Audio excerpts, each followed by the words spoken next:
Hey, and welcome back to the channel. Today is like a random video. I've got my kids eating lunch. I just got back from the grocery store, so I figured I'd unpack my groceries with you guys, as well as share some of my favorite cookbooks that I love using currently and I've even used in the past. And yeah, so if you'd like to see more, let's get started. Hey you, are you new here? Welcome to the channel. Thank you for hitting that play button. I'm Tasha. This is Tasha Pivots, where we talk about all things mamahood and homeschool and how I'm pivoting through this journey.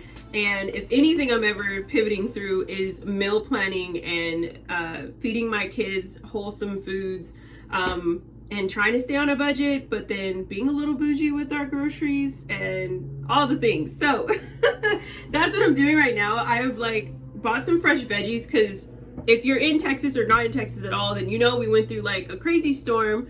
And then literally this week, I went outside today and it was 75 and clear skies, no ounce of snow, quite ridiculous, as if it never happened. And so now I'm ready to start juicing again and doing some fresh salads and just trying to get my kids' immune systems strong and well balanced, because when it was cold, I mean, literally it was oatmeal and cream of wheat every day for breakfast, just trying to stay warm, heavy, nourishing breakfast meals. But yeah, so I try my best. Gluten-free, dairy-free is probably the top part of what I could say. We're kind of plant-based, but I still incorporate meat in our household. And so, yeah, I've mentioned on here in the past that we did some genetic testing to kind of figure out how does our body receive food and how do we respond? What does our genetics actually tell us about ourselves? And so my daughters are histamine intolerant and gluten-free. They just have really high histamine sensitivities and gluten-free sensitivities. So what does that mean? That means they can't have regular breads, white flours, and even with histamine, like tomatoes and avocados and all the things that we love, I pretty much had to scrape off. So then you're okay, then what do you feed your kids? The books that I love, I actually love her. It takes me back. It's going to age me a little bit. I am a Hills Laguna Beach fan. I really love Kristen Cavallari's True Comfort. I got this one actually right around, I want to say the holidays, right around December, I picked up this book. I have her first one that she ever did, which was the Balancing in Hills. And this one's just more about her life and how she incorporates foods with her kids. So I thought this was cool. And I think I've done maybe 2 of the recipes in that one. But this one I really enjoyed. Plus because it's 100, what does it say?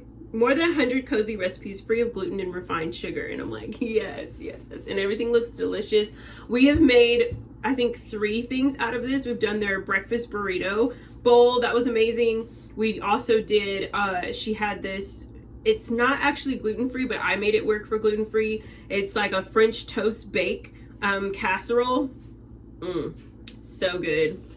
So I really love this book. I love the pictures, but I love that everything is very easy for me to read as far as picking up supplies. Some of your groceries that you already have in your home, you can incorporate. So it's nothing any fancy where you're okay, well, I can't do this. I really, really like that book. And, and that's pretty much what I've been doing is we love doing smoothies and fresh juices in the morning. I try to always have vegetables on stack and ready to go. I even have some vegan wontons because when I went on my trip, I got to learn how to make my own dumplings. So I've made these for the kids and they love it because it's super easy finger foods. See, I'm ready for all the citrus. Give me fresh oranges so I can make juice. I do not buy juice, by the way. I might be some weird mom to some, but I do not buy regular store-bought juice. I just juice at home when we want to, and then we drink water. So I don't have juices in my house. It's a little weird. It's so unorthodox for some, but for us, it's just how it's been working. We've learned to have a really great love for almond milk and incorporating almond milk in some of our meals that we were eating when me and my husband, it was really a shift for me and my husband to not have whole milk anymore. We grew up on that, but we realized we never liked it, and now we know why, is our bodies weren't supposed to have the dairy, so we cut that out. I'm excited about trying this. Y'all let me know if you've ever been to Whole Foods and you've tried their broccoli kale pasta sauce.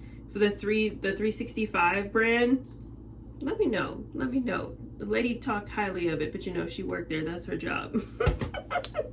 So I bought some because I was like, you know, I want some pasta, but I can't have tomatoes. The kids can't have tomatoes. So that just knocks out all of our regular pasta sauces. So I've been trying to find other alternatives. I always stack up on my beans, and yeah, we just love making like Buddha bowls with sweet potatoes, quinoa, and love making dressings and doing all kinds of fun stuff. Like, I actually can't wait to one day have like a chef's kitchen because I just love cooking. I grew up that way. My mother's always cooked. My grandmother's always cooked. And so I love being in the kitchen, trying out new recipes. I bought like a ton of Brussels sprouts, and I'm so excited about this recipe I'm going to do with that, with pistachios, cranberries, and olive oil. Y'all gonna have to do a cooking video with me. I'm gonna have to cook with y'all, show you some of my ins and outs. But anyway, so there's that. Another thing I learned about, because my husband's a tortilla fan, like eats tortillas right out the bag, just every day, all day. I'm more like, why? I mean, unless it's got something in it, I don't want to eat it. But he'll eat them like even with mustard in them. So I found these because he cannot have gluten either, my bread lover. And I really, really like these. So these are the Seti, I hope I'm saying that right, the grain-free tortillas. They're gluten-free, dairy-free, soy-free, vegan, and they're paleo if you're on a paleo style. But I love these. They just made chips and some other stuff with this, but it doesn't matter. I love, love, love, love, love, love, love. These are so good. So I got almond flour and then the cassava flour ones.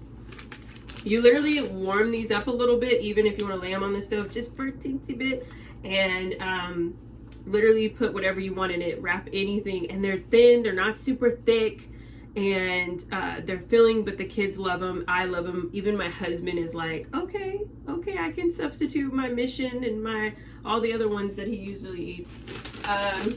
I'm a friend of Daya's cheese, dairy-free. It's just a lot extra work in a little bit. I'll be honest with y'all. Trying to go from growing up to being able to eat and just eating whatever, not knowing but any better, you know, and then going to say, okay, I'm going to eat healthier. It has been a little crazy in the costing and like budgeting, and then just making sure what works for us and buying that when it needs to. So we're always revolving. I feel like I go to the grocery store maybe 2 times a week because I'm always buying fresh veggies and fruit. But everything else, as far as like box goods, dry goods, I do that like twice a month. So I have my gluten-free fusilini that I really like for the kids. And so we're going to be doing like this with that broccoli kale pasta sauce. Got some rosemary sourdough. So this is for me because I can actually have gluten. And then I really like this brand, the Canyon Bakehouse, the gluten-free bread. It's not so like dense. Like all gluten-free breads feel like cardboard to me when I first tried it. But the girls really like this, and I really like the honey wheat brand or flavor. But the girls have been really enjoying this one for their sandwiches when they have them. I got my gluten-free flour. And then I really like the Purely Elizabeth granola. So this I will do parfaits. I will also just eat, for me personally, like if I want something sweet, I'll just put this with milk and almond milk, and I'll eat it that way. But this is really good, or on top of your oatmeal. So good. Okay, this is more pasta. Let's see what else I got in here. What else did I buy from the grocery store? Okay, so we've got some meat here. With meats, I try to do grass-fed. I try to make sure that it's either not farm raised, that it's wild, that there's, you know, trying to be careful of all the hormones. We eat meat, like, I would say, if you looked at a week as 100%, we eat meat about 50 of it. So, and that's because maybe it's a meal that's going for 2 days. And I really started doing this a couple years ago after I got this book. So I want to show you guys really quick. It's called Meat on the Side. It's delicious, vegetable-focused recipes for every day. And I got this randomly one day. I just liked that it said meat on the side, because I was like, yeah, because I'm not really trying to eat meat every day. But I know that my kids like it. And so I like this, that it has a lot of recipes where you can do like 60% of your plate is all vegetables, and the other portion might be a little bit of meat on the side, or no meat at all. We do that quite often, like I was saying, with our Buddha bowls or our plant-based breakfast bowls. We'll just X the meat altogether. Or I try to do, like, you know, you have breakfast, lunch, and dinner and your 2 snacks. So I'll try to do, if we do like heavy meaty breakfast, then I don't do meat for dinner. Or I flip it. We'll do a meaty dinner, we don't do meat for breakfast. If you guys want to see me like cook, let me know. Let me know if you want to see like a week's worth of dinner or my breakfast routine. Whatever you feel, let me know. Let's see, what else? I got more meat, so I think this whole bag is meat. So I bought some salmon. I'm an air fryer girl, so if you don't have an air fryer yet, let's get on it. I love it. My mother got it for us as a gift, and at first I was like, what do we do with that? Like, what do you mean we can't cook it on the stove? What do you mean it's gonna be done in 2 seconds? And now I'm so grateful that we have an air fryer. I will use it to heat up pretty much anything. I don't use a microwave. This literally is sitting here and I don't pay attention to it.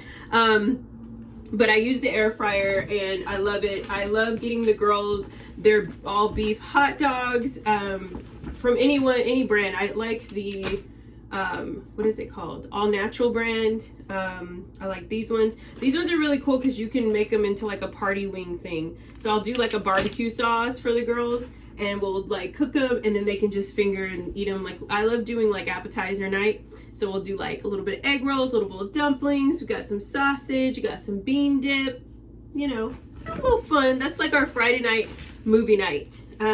Some turkey for sandwiches. And then I like to buy meat, if I could, once a month. I don't like to buy meat throughout the whole month. I try to go in the beginning of the month, or even if it's in the middle or the end. And I try to plan out as many meals as I possibly can. I'm trying to think, did I leave my little planner here up here? But I have one from Anavance Planner, the same company that makes my homeschooling planner. She has a meal planner where you can print it out. It shows you breakfast, lunch, and dinner for the whole month, as well as it gives you some blank spots if you want to add what you want. It gives you a front cover of the things that maybe you feel that works best for you, and or that's your favorite meals in the house. So like, if you've got your kids like one meal and that's their favorite meal that they love for you to make, or if it's something you love, then you can do that. And so I printed it. I think it was not more than $5 or $10.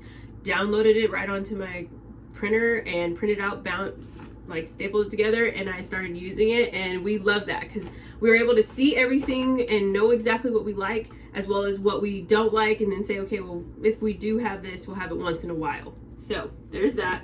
But yeah, I love to buy meat once a month, and I try to get really good healthy meat. I want to find a butcher shop and do it that way, but for now, today I went to Whole Foods and picked up a bunch of meat.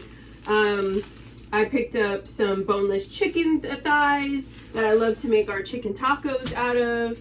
I also got a huge chuck roast that I'm gonna do some braised beef with, that I think my husband and the girls are gonna really, really love. I also, like I said, I got some salmon. I did get some ground beef. Now, I'm a little weird about ground beef. I don't eat it very often. It's like a once a month thing. But when I do, I'll make our pumpkin chili with it, or our black bean pumpkin chili, or I'll do, I'll make burgers out of it, or little meatballs, but like, I rarely buy ground beef. So when I do, it's used for a purpose. And then lastly, this is like my only freezer item. You probably looked at everything and was like, the only thing she got that was freezer was meat. And that's kind of how I do. My refrigerator is always packed, but my freezer is not so much, unless I have a little bit of frozen, you know, carrots, peas, those, like cauliflower, things like that. But these are our favorite chicken nuggets, guys. Like, they're made with cauliflower and chicken breasts, and the girls are obsessed with these. So I always buy 2 packs of them. And this always helps that night when I don't want to cook, or we've just had a long day, or we've been out, we've been running errands, and I just don't have a lot of time. Pop these in the air fryer, and what I love is it even tells you on the back, air fryer. It's got a section. They knew this was for me. But 400 degrees, 7 minutes, bam, do that. Put some fruit on the side and whatever, a vegetable, and maybe if I'm feeling fancy and have time to pop while that's cooking, pop some cornbread in. Then there's their meal, and that's dinner. And then my husband loves getting them because he likes cooking them for lunch. If he's got the girls for the day and I'm running around doing things and he's just like, I don't feel like dirtying up the kitchen, he'll pop them in. But yeah, so this is pretty much it. So as far as what I got today is groceries. I hope you enjoyed my random video and some of the book options that I shared with you guys. Everything else I have, I feel like I could think of, I'll show you this one. Superfoods, 50 best foods to change your life. I have a couple of tabs that we've used. I learned how to make miso soup from this one. And I also learned how to make some different kinds of smoothies because I don't like bananas in my smoothies. So it was a lot of researching how to like find things that would be as filling for me. But yeah, those are my books. I'll link them down below. I'll even link maybe 2 other ones that I really like that are not in front of me in here. They're in my other room that you guys can check out. But yeah, let me know. What do you guys primarily buy at the grocery store? What is your go-to meal? I want to know. I want to know. Put them in the comments. If you like this video, give it a warm thumbs up. And until next time, I'll see you guys on the next video. Have a wonderful, wonderful day.